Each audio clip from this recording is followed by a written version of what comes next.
Thank you Rupa Chandru. Iran America Israel ನಡುವಿನ ಭೀಕರವಾದಂತ ಕದನ ಕಂಡು ಕೇಳರಿಯದ ರೀತಿಯಲ್ಲಿ ಹಾನಿಯನ್ನ ಮಾಡ್ತಾ ಇದೆ. ಜಾಗತಿಕವಾಗಿಯೂ ಕೂಡ ಸಂಚಲನವನ್ನ ಸೃಷ್ಟಿ ಮಾಡಿದೆ, ಅಲ್ಲೋಲ ಕಲ್ಲೋಲ ಸೃಷ್ಟಿಯಾಗಿದೆ. ಹೀಗಿರುವಾಗ ಅಮೆರಿಕಕ್ಕೆ ಈಗ ಯುದ್ಧ ಬೇಡವಾಗಿದೆ.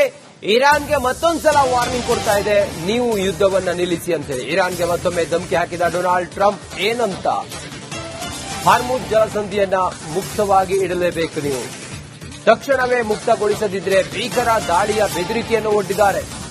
ಇರಾನ್ನ ವಿದ್ಯುತ್ ಉತ್ಪಾದನಾ ಘಟಕಗಳು, ತೈಲ ಬಾವಿಗಳು, ಕಾರ್ಗ್ ದ್ವೀಪ, ಸಮುದ್ರದ ನೀರು ಶುದ್ಧೀಕರಣ ಘಟಕದ ಧ್ವಂಸದ ಬೆದರಿಕೆಯನ್ನು ಒಡ್ಡಿದ್ದಾರೆ. ಈವರೆಗೂ ಅಮೆರಿಕ ಉದ್ದೇಶಪೂರ್ವಕವಾಗಿ ಇವುಗಳನ್ನು ಮುಟ್ಟಿಲ್ಲ. ಒಪ್ಪಂದಕ್ಕೆ ನೀವು ಬಾರದಿದ್ದರೆ ಇವುಗಳನ್ನ ಸರ್ವನಾಶ ಮಾಡ್ತೀವಿ ಅಂತ ಹೇಳಿ ಅಮೆರಿಕ ಹೇಳಿದೆ. ನೀವು ನಮ್ಮ ಜೊತೆಯಲ್ಲಿ ಒಪ್ಪಂದಕ್ಕೆ ಬಾರದೇ ಇದ್ರೆ ನಾವು ನಿಮ್ಮ ಎಲ್ಲ ದ್ವೀಪಗಳು, ವಿದ್ಯುತ್ ಸ್ಥಾವರಗಳು, ಎಲ್ಲ ಶಕ್ತಿ ಕೇಂದ್ರಗಳನ್ನ ಧ್ವಂಸ ಮಾಡ್ತೀವಿ, ಪವರ್ ಸ್ಟೇಷನ್ಗಳನ್ನ ಧ್ವಂಸ ಮಾಡ್ತೀವಿ ಅಂತೇಳಿ ಈಗ ಅಮೆರಿಕ ಇರಾನ್ಗೆ ಎಚ್ಚರಿಕೆಯನ್ನ ಕೊಟ್ಟಿದೆ. ಆದ್ರೆ ಇರಾನ್ ಇದಕ್ಕೆ ಏನಂದಿದೆ? ಇರಾನ್ ಜೊತೆ ಮಾತುಕತೆಯಲ್ಲಿ ಭಾರಿ ಪ್ರಗತಿಯಾಗಿದೆ, ಹೊಸ ಆಡಳಿತ ಜೊತೆ ಮಾತುಕತೆ ನಡೀತಾ ಇದೆ ಅಂತ ಹೇಳಿ ಟ್ರಂಪ್ ಹೇಳ್ತಾ ಇದ್ದಾರೆ. ಹಾರ್ಮುಜ್ ಜಲಸಂಧಿ ಸೇರಿದಂತೆ ವಿವಿಧ ವಿಚಾರಗಳಲ್ಲಿ ನಾವು ಚರ್ಚೆ ಮಾಡ್ತಾ ಇದ್ದೀವಿ. ಇರಾನ್ ಜೊತೆಗೆ ಟ್ರಂಪ್ ಮಾತನ್ನ ಸರಾಸಗಟಾಗಿ ಇರಾನ್ ತಳ್ಳಿ ಹಾಕಿದೆ.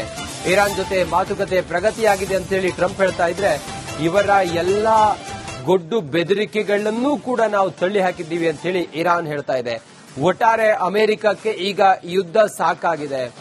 ತನ್ನ ದೇಶದಲ್ಲಿ ಆಗುತ್ತಿರುವಂತಹ ಹಾನಿ, ವಿಶ್ವಕ್ಕೆ ಅಮೆರಿಕದಿಂದ ಎದುರಾಗಿರುವಂತಹ ಜಾಗತಿಕವಾದಂತಹ ಸಂಕಷ್ಟ, ಇದೆಲ್ಲವೂ ಕೂಡ ಅಮೆರಿಕವನ್ನ ಹೈರಾಣಾಗಿಸಿದೆ. ಇರಾನ್ ಜೊತೆಯಲ್ಲಿ ಮಾತುಕತೆ ಮಾಡೋಣ ಅಂತ ಹೇಳಿದ್ರೆ ಇರಾನ್ ಕೇಳೋದಕ್ಕೆ ರೆಡಿ ಇಲ್ಲ.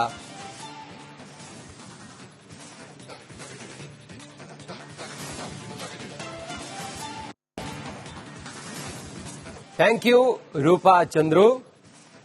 ಇರಾನ್ ಅಮೆರಿಕ ಇಸ್ರೇಲ್ ನಡುವಿನ ಭೀಕರವಾದಂತ ಕದನ ಕಂಡು ಕೇಳರಿಯದ ರೀತಿಯಲ್ಲಿ ಹಾನಿಯನ್ನ ಮಾಡ್ತಾ ಇದೆ. ಜಾಗತಿಕವಾಗಿಯೂ ಕೂಡ ಸಂಚಲನವನ್ನ ಸೃಷ್ಟಿ ಮಾಡಿದೆ, ಅಲ್ಲೋಲ ಕಲ್ಲೋಲ ಸೃಷ್ಟಿಯಾಗಿದೆ. ಹೀಗಿರುವಾಗ ಅಮೆರಿಕಕ್ಕೆ ಈಗ ಯುದ್ಧ ಬೇಡವಾಗಿದೆ. ಇರಾನ್ಗೆ ಮತ್ತೊಂದ್ಸಲ ವಾರ್ನಿಂಗ್ ಕೊಡ್ತಾ ಇದೆ, ನೀವು ಯುದ್ಧವನ್ನ ನಿಲ್ಲಿಸಿ ಅಂತ ಹೇಳಿ. ಇರಾನ್ಗೆ ಮತ್ತೊಮ್ಮೆ ಧಮಕಿ ಹಾಕಿದ ಡೊನಾಲ್ಡ್ ಟ್ರಂಪ್ ಏನಂತ, ಹಾರ್ಮುಜ್ ಜಲಸಂಧಿಯನ್ನ ಮುಕ್ತವಾಗಿ ಇಡಲೇಬೇಕು, ನೀವು ತಕ್ಷಣವೇ ಮುಕ್ತಗೊಳಿಸದಿದ್ರೆ ಭೀಕರ ದಾಳಿಯ ಬೆದರಿಕೆಯನ್ನು ಒಡ್ಡಿದ್ದಾರೆ. ಇರಾನ್ನ ವಿದ್ಯುತ್ ಉತ್ಪಾದನಾ ಘಟಕಗಳು, ತೈಲ ಬಾವಿಗಳು, ಕಾರ್ಗ್ ದ್ವೀಪ, ಸಮುದ್ರದ ನೀರು ಶುದ್ಧೀಕರಣ ಘಟಕದ ಧ್ವಂಸದ ಬೆದರಿಕೆಯನ್ನು ಒಡ್ಡಿದ್ದಾರೆ.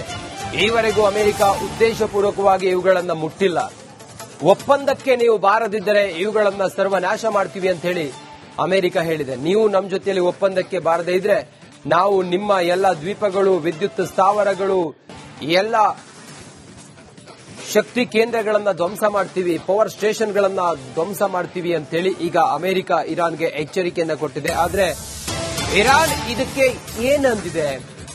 ಇರಾನ್ ಜೊತೆ ಮಾತುಕತೆಯಲ್ಲಿ ಭಾರಿ ಪ್ರಗತಿಯಾಗಿದೆ, ಹೊಸ ಆಡಳಿತ ಜೊತೆ ಮಾತುಕತೆ ನಡೀತಾ ಇದೆ ಅಂತ ಹೇಳಿ ಟ್ರಂಪ್ ಹೇಳ್ತಾ ಇದ್ದಾರೆ. ಹಾರ್ಮುಜ್ ಜಲಸಂಧಿ ಸೇರಿದಂತೆ ವಿವಿಧ ವಿಚಾರಗಳಲ್ಲಿ ನಾವು ಚರ್ಚೆ ಮಾಡ್ತಾ ಇದ್ದೀವಿ. ಇರಾನ್ ಜೊತೆಗೆ ಟ್ರಂಪ್ ಮಾತನ್ನ ಸರಾಸಗಟಾಗಿ ಇರಾನ್ ತಳ್ಳಿ ಹಾಕಿದೆ. ಇರಾನ್ ಜೊತೆ ಮಾತುಕತೆ ಪ್ರಗತಿಯಾಗಿದೆ ಅಂತ ಹೇಳಿ ಟ್ರಂಪ್ ಹೇಳ್ತಾ ಇದ್ರೆ, ಇವರ ಎಲ್ಲಾ ಗೊಡ್ಡು ಬೆದರಿಕೆಗಳನ್ನೂ ಕೂಡ ನಾವು ತಳ್ಳಿ ಹಾಕಿದ್ದೀವಿ ಅಂತ ಹೇಳಿ ಇರಾನ್ ಹೇಳ್ತಾ ಇದೆ. ಒಟ್ಟಾರೆ ಅಮೆರಿಕಕ್ಕೆ ಈಗ ಯುದ್ಧ ಸಾಕಾಗಿದೆ. ತನ್ನ ದೇಶದಲ್ಲಿ ಆಗುತ್ತಿರುವಂತಹ ಹಾನಿ, ವಿಶ್ವಕ್ಕೆ ಅಮೆರಿಕದಿಂದ ಎದುರಾಗಿರುವಂತಹ ಜಾಗತಿಕವಾದಂತಹ ಸಂಕಷ್ಟ, ಇದೆಲ್ಲವೂ ಕೂಡ ಅಮೆರಿಕವನ್ನ ಹೈರಾಣಾಗಿಸಿದೆ. ಇರಾನ್ ಜೊತೆಯಲ್ಲಿ ಮಾತುಕತೆ ಮಾಡೋಣ ಅಂತ ಹೇಳಿದ್ರೆ ಇರಾನ್ ಕೇಳೋದಕ್ಕೆ ರೆಡಿ ಇಲ್ಲ.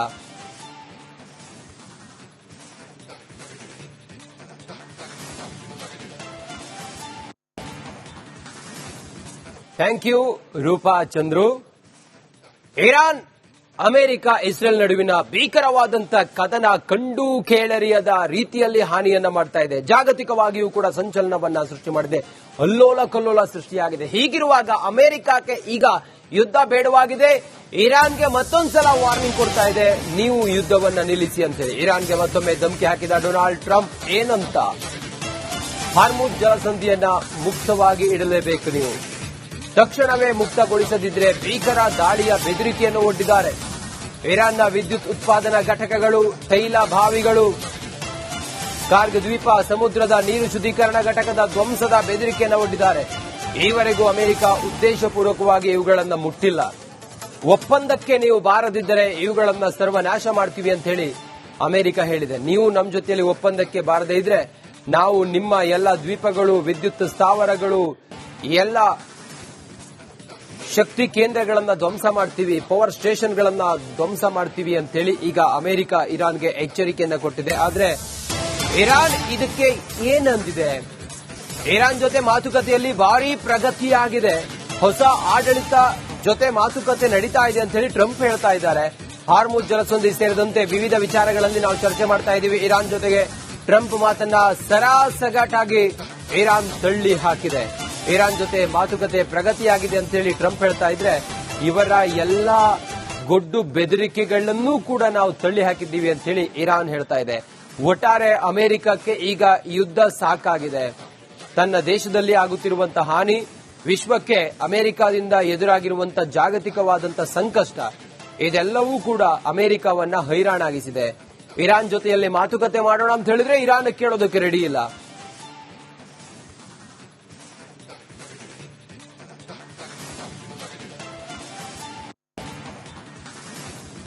Thank you Rupa Chandru. Iran, America, Israel ನಡುವಿನ ಭೀಕರವಾದಂತ ಕದನ ಕಂಡು ಕೇಳರಿಯದ ರೀತಿಯಲ್ಲಿ ಹಾನಿಯನ್ನ ಮಾಡ್ತಾ ಇದೆ. ಜಾಗತಿಕವಾಗಿಯೂ ಕೂಡ ಸಂಚಲನವನ್ನ ಸೃಷ್ಟಿ ಮಾಡಿದೆ, ಅಲ್ಲೋಲ ಕಲ್ಲೋಲ ಸೃಷ್ಟಿಯಾಗಿದೆ. ಹೀಗಿರುವಾಗ ಅಮೆರಿಕಕ್ಕೆ ಈಗ ಯುದ್ಧ ಬೇಡವಾಗಿದೆ. ಇರಾನ್ಗೆ ಮತ್ತೊಂದ್ಸಲ ವಾರ್ನಿಂಗ್ ಕೊಡ್ತಾ ಇದೆ, ನೀವು ಯುದ್ಧವನ್ನ ನಿಲ್ಲಿಸಿ ಅಂತ ಹೇಳಿ. ಇರಾನ್ಗೆ ಮತ್ತೊಮ್ಮೆ ಧಮಕಿ ಹಾಕಿದ ಡೊನಾಲ್ಡ್ ಟ್ರಂಪ್ ಏನಂತ? ಹಾರ್ಮುಜ್ ಜಲಸಂಧಿಯನ್ನ ಮುಕ್ತವಾಗಿ ಇಡಲೇಬೇಕು, ನೀವು ತಕ್ಷಣವೇ ಮುಕ್ತಗೊಳಿಸದಿದ್ರೆ ಭೀಕರ ದಾಳಿಯ ಬೆದರಿಕೆಯನ್ನು ಒಡ್ಡಿದ್ದಾರೆ. ಇರಾನ್ನ ವಿದ್ಯುತ್ ಉತ್ಪಾದನಾ ಘಟಕಗಳು, ತೈಲ ಬಾವಿಗಳು, ಕಾರ್ಗ್ ದ್ವೀಪ, ಸಮುದ್ರದ ನೀರು ಶುದ್ಧೀಕರಣ ಘಟಕದ ಧ್ವಂಸದ ಬೆದರಿಕೆಯನ್ನು ಒಡ್ಡಿದ್ದಾರೆ. ಈವರೆಗೂ ಅಮೆರಿಕ ಉದ್ದೇಶಪೂರ್ವಕವಾಗಿ ಇವುಗಳನ್ನು ಮುಟ್ಟಿಲ್ಲ. ಒಪ್ಪಂದಕ್ಕೆ ನೀವು ಬಾರದಿದ್ದರೆ ಇವುಗಳನ್ನ ಸರ್ವನಾಶ ಮಾಡ್ತೀವಿ ಅಂತ ಹೇಳಿ ಅಮೆರಿಕ ಹೇಳಿದೆ. ನೀವು ನಮ್ಮ ಜೊತೆಯಲ್ಲಿ ಒಪ್ಪಂದಕ್ಕೆ ಬಾರದೇ ಇದ್ರೆ ನಾವು ನಿಮ್ಮ ಎಲ್ಲ ದ್ವೀಪಗಳು, ವಿದ್ಯುತ್ ಸ್ಥಾವರಗಳು, ಎಲ್ಲ ಶಕ್ತಿ ಕೇಂದ್ರಗಳನ್ನ ಧ್ವಂಸ ಮಾಡ್ತೀವಿ, ಪವರ್ ಸ್ಟೇಷನ್ಗಳನ್ನ ಧ್ವಂಸ ಮಾಡ್ತೀವಿ ಅಂತ ಹೇಳಿ ಈಗ ಅಮೆರಿಕ ಇರಾನ್ಗೆ ಎಚ್ಚರಿಕೆಯನ್ನ ಕೊಟ್ಟಿದೆ. ಆದ್ರೆ ಇರಾನ್ ಇದಕ್ಕೆ ಏನಂದಿದೆ? ಇರಾನ್ ಜೊತೆ ಮಾತುಕತೆಯಲ್ಲಿ ಭಾರಿ ಪ್ರಗತಿಯಾಗಿದೆ, ಹೊಸ ಆಡಳಿತ ಜೊತೆ ಮಾತುಕತೆ ನಡೀತಾ ಇದೆ ಅಂತ ಹೇಳಿ ಟ್ರಂಪ್ ಹೇಳ್ತಾ ಇದ್ದಾರೆ. ಹಾರ್ಮುಜ್ ಜಲಸಂಧಿ ಸೇರಿದಂತೆ ವಿವಿಧ ವಿಚಾರಗಳಲ್ಲಿ ನಾವು ಚರ್ಚೆ ಮಾಡ್ತಾ ಇದ್ದೀವಿ. ಇರಾನ್ ಜೊತೆಗೆ ಟ್ರಂಪ್ ಮಾತನ್ನ ಸರಾಸಗಟಾಗಿ ಇರಾನ್ ತಳ್ಳಿ ಹಾಕಿದೆ. ಇರಾನ್ ಜೊತೆ ಮಾತುಕತೆ ಪ್ರಗತಿಯಾಗಿದೆ ಅಂತ ಹೇಳಿ ಟ್ರಂಪ್ ಹೇಳ್ತಾ ಇದ್ರೆ ಇವರ ಎಲ್ಲಾ ಗೊಡ್ಡು ಬೆದರಿಕೆಗಳನ್ನೂ ಕೂಡ ನಾವು ತಳ್ಳಿ ಹಾಕಿದ್ದೀವಿ ಅಂತ ಹೇಳಿ ಇರಾನ್ ಹೇಳ್ತಾ ಇದೆ. ಒಟ್ಟಾರೆ ಅಮೆರಿಕಕ್ಕೆ ಈಗ ಯುದ್ಧ ಸಾಕಾಗಿದೆ. ತನ್ನ ದೇಶದಲ್ಲಿ ಆಗುತ್ತಿರುವಂತಹ ಹಾನಿ, ವಿಶ್ವಕ್ಕೆ ಅಮೆರಿಕದಿಂದ ಎದುರಾಗಿರುವಂತಹ ಜಾಗತಿಕವಾದಂತಹ ಸಂಕಷ್ಟ, ಇದೆಲ್ಲವೂ ಕೂಡ ಅಮೆರಿಕವನ್ನ ಹೈರಾಣಾಗಿಸಿದೆ. ಇರಾನ್ ಜೊತೆಯಲ್ಲಿ ಮಾತುಕತೆ ಮಾಡೋಣ ಅಂತ ಹೇಳಿದ್ರೆ ಇರಾನ್ ಕೇಳೋದಕ್ಕೆ ರೆಡಿ ಇಲ್ಲ.